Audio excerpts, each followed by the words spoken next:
वो ब्लैक भी यूज कर रहा है। आखिर क्यों वो खुद पर इतना जोर डाल रहा है? ये तो पागलपन है। बिना सोचे समझे वो कुछ भी करने के लिए तैयार है। इसे काम करना होगा। कोई फर्क नहीं पड़ता कि अब मेरा क्या होगा। ये सब कुछ मेरे अपनों के लिए। इसे वो अपना कर्तव्य मान कर रहा है। वन फॉर ऑल एक बार फिर से चमक सके। इतनी जल्दबाजी में इसने जो समझा अपनी पूरी जान लगा रहा है। अगर मैं गेयर शिफ्ट का इस्तेमाल ना करूं, सिंगराकी को गुमराह कर सकता हूं। तब मेरे पास एक मौका होगा मैं उसके अंदर जा सकूं। मुझे अपने साथ में से उसके शरीर के अंदर वन फॉर ऑल का डीएनए डालना होगा। तुम क्या हो, इससे कोई फर्क नहीं पड़ेगा। मेरा डीएनए लेने के बाद सारी चीजें बदल जाएंगी। वन फॉर ऑल किसी के अंदर ऐसे नहीं जाती जब तक कि उसके अंदर विशेष तरह की आग न हो। इसे जोर जबरदस्ती के साथ किसी के अंदर नहीं डाला जा सकता। ब्रूस और मैं इस बात के गवाह हैं। सारी यादों को ये उथल पुथल कर देती हैं। मरने के बाद भी हमें अपनी ड्यूटीज याद होती हैं। मुझे इसकी घाव के अंदर अपना खून डालना होगा, लेकिन सिंगराकी अपने घाव को बहुत जल्दी हील कर लेता है। इसका मतलब मुझे उस पर घाव तभी करना होगा जब मैं अपने खून को उसके अंदर भेजूं। मुझे उसे थोड़ा भी टाइम नहीं देना होगा रिकॉइल के लिए। पिछले अटैक के दौरान मुझे उसके अंदर अजीब सा चेंज दिखा। उसके हिट करने से पहले मेरा हाथ कट गया, लेकिन इसके अंदर अब भी कुछ बाकी है जो ये छुपाने की कोशिश कर रहा है। एक ऐसा दर्द जो इसकी सांसों से भी मुझे साफ महसूस हो रहा है। वैसे तो इसके थॉट्स मुझे सुनाई दे जाते हैं, लेकिन कुछ समय से वो नहीं हो रहा है। ठीक है, मैं इसे तबाह करूंगा, बार बार इसे और इस तेज को भी। यही समय है ट्रांसफर का। इस बार तुम नहीं बच सकते। स्मोक ये काम करेगा। वो उसे ढूंढ सकता है कहीं से भी। स्मोक स्क्रीन की बात हो तो मुझसे बेहतर कोई नहीं कर सकता। क्यों नेतन? मुझे केवल अपनी डेक्सी एक्टिव करनी है। तुम चाहे जो भी कर लो, लेकिन तुम्हें मुझसे अब कोई नहीं बचा सकता। इस जगह को इसने हटा दिया। आखिर ये करना क्या चाहता है? जब पिछली बार इतनी बड़ी चीज को इसने हवा में उठाया था, जब वो बच्चा नीचे गिरा था, उसी समय उसने अपने ब्लैक विप्स को जमीन के अंदर डाल दिया। इसका मतलब ये उसका पहले से ही प्लान था। क्या ये इसकी पुरानी यूएस वाली लड़ाई की तरह ही होगा? हाँ। उसके पीछे महसूस होता है नेतन वहाँ है। जैसे ही वो उसे पकड़ता है, एक्चुअल में वो उसकी कैप होती है। वो उसे धोखा दे रहा है। यूएस एकेडमी की तरीके से इस बार अटैक नहीं करने वाला। बहुत देर हो गई। मुझे पता था कि तुम पिछले अटैक की तरह इस बार भी उसी शक्ति का इस्तेमाल करने वाले हो। मैंने खुद को इसके सामने जानबूझ कर लाया। फिर मैंने अपने खून के टुकड़े को आगे कर दिया, जिससे उसे एग्जैक्ट लोकेशन मेरी ना पता चल सके।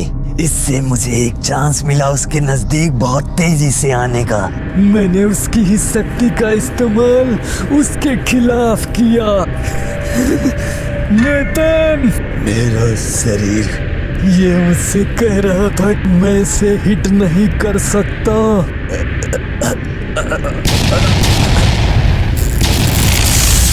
ज्यादा परेशान मत हो। शुरुआत से ही मैं एक घोस्ट था। अब वो समय आ गया है वन फॉर ऑल के लिए कुछ कर सकूं। ट्रांसफर से उसके अंदर बहुत सारे उथल पुथल मचना शुरू हो जाते हैं। मिडोरिया और सिंगराकी दोनों की यादें आपस में मिक्स होने लगती हैं। लोग इस चीज से बहुत परेशान होते हैं, लेकिन मिडोरिया खुद को रोकता नहीं। फिर से उस पर अटैक करने के लिए आगे बहुत तेजी से बढ़ता है। उसे हिट करने की कोशिश करता है, लेकिन सिंगराकी की ताकत उसे फिर से रिफ्लेक्ट करती है और वो खुद के डिफेंस के लिए बहुत सारी फिंगर्स को बनाना स्टार्ट कर देती है। दोनों की यादें मिक्स हो गई।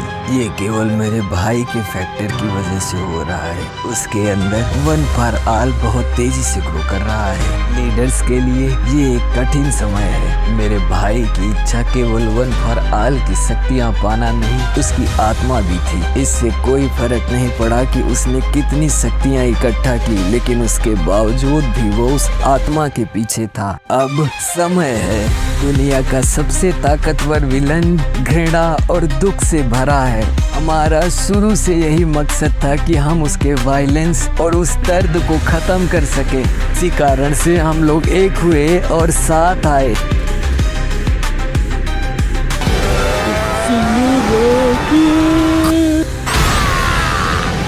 मिडोरिया पर काफी तेजी से अटैक करता है, सारी शक्तियों को उसके अंदर डालने की कोशिश करता है, लेकिन वह उसे रिजेक्ट कर देता है। ऐसा कैसे हो सकता है? हम फिर से नाकाम हो गए। अगर वो इसी तरीके से मजबूती दिखाता रहेगा तो हम उसके अंदर नहीं जा सकते। जो तुमने चोट पहुंचाई वो बहुत थोड़ी थी। इसका मतलब अगर मुझे इसे पूरी तरीके से मारना है, इसकी सारी उंगलियों को खत्म करके उसमें एक जोरदार हिट देना होगा।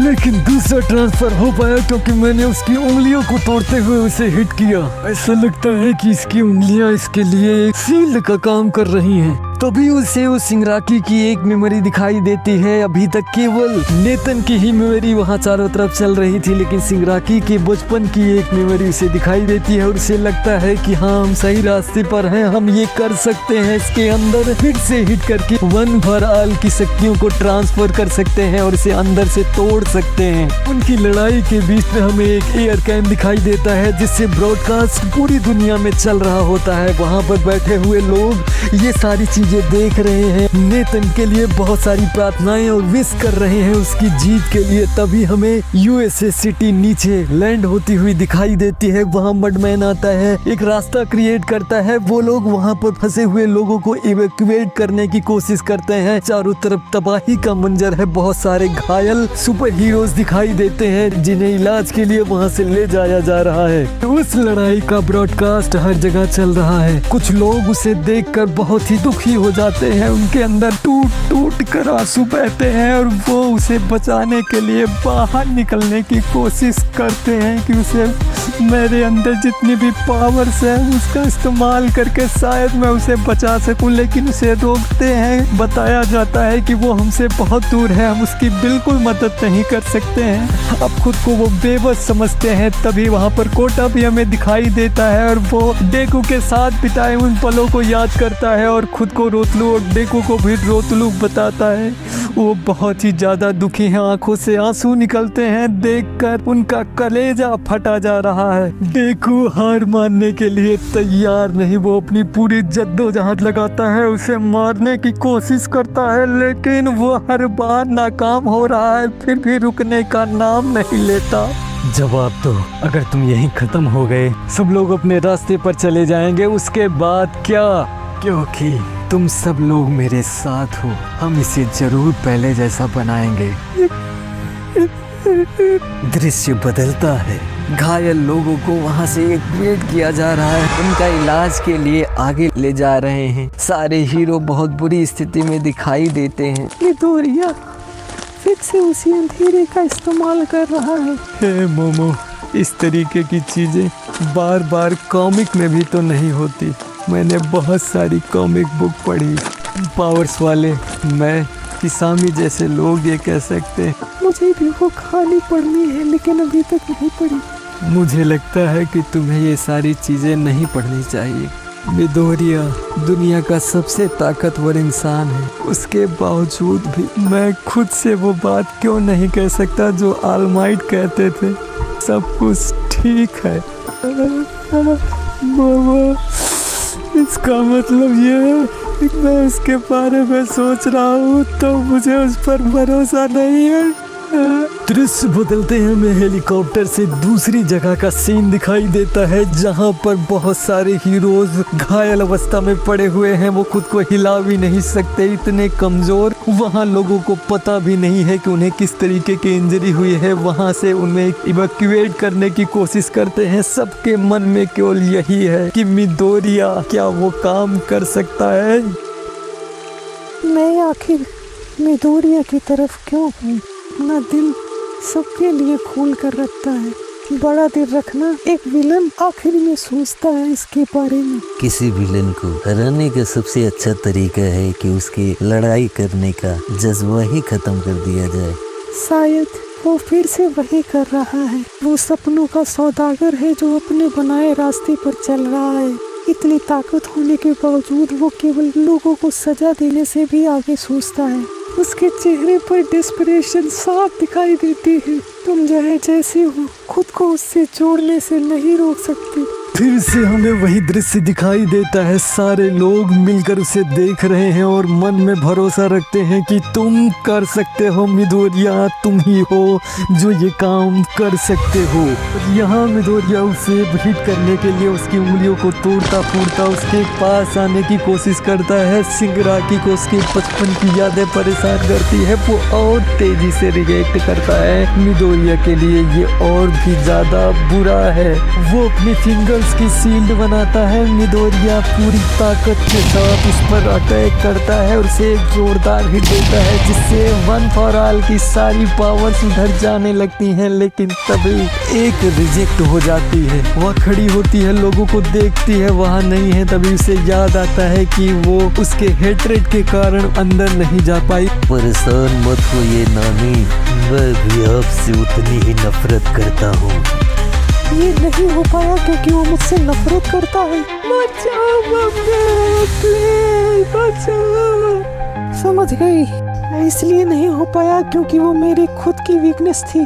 दृश्य बदलते हैं। मिडोरिया उसे हिट करता हुआ वो उसके इंटरनल कोर में पहुंच जाता है और वहाँ एक बहुत बड़ा घर शिंगराकी परिवार का दिखाई देता है, जिसे देखकर वो पहले आश्चर्यचकित होता है, बेल बजाने की कोशिश करता है, लेकिन तभी उसका ही डेविल वर्जन उसे सामने दिखाई देता है, जिससे मिडोरिया सोचता है कि शिंगराकी मुझे इस रूप में देखता था, शायद इसीलिए वो मुझसे नफरत करता है। उसे इग्नोर करता है और आगे बढ़ने की कोशिश करता है। तभी वहाँ से एक ट्रक आती है जो मिडोरिया को हिट करती है और एक्चुअल में उसे हर्ट होता है। यह उसे समझ में नहीं आता, अलग डायमेंशन में होने के बावजूद भी उसे फिजिकल हिट कैसे हो सकता है। तभी उसकी नानी भी वहाँ पहुँचती है और उसे बताती है कि तुम उसके ऑर्गन में हो, जल्द से जल्द उसके अंदर पहुँच करके उसके कोर को डिस्ट्रॉय करो, जिससे हम ये लड़ाई जीत सकें।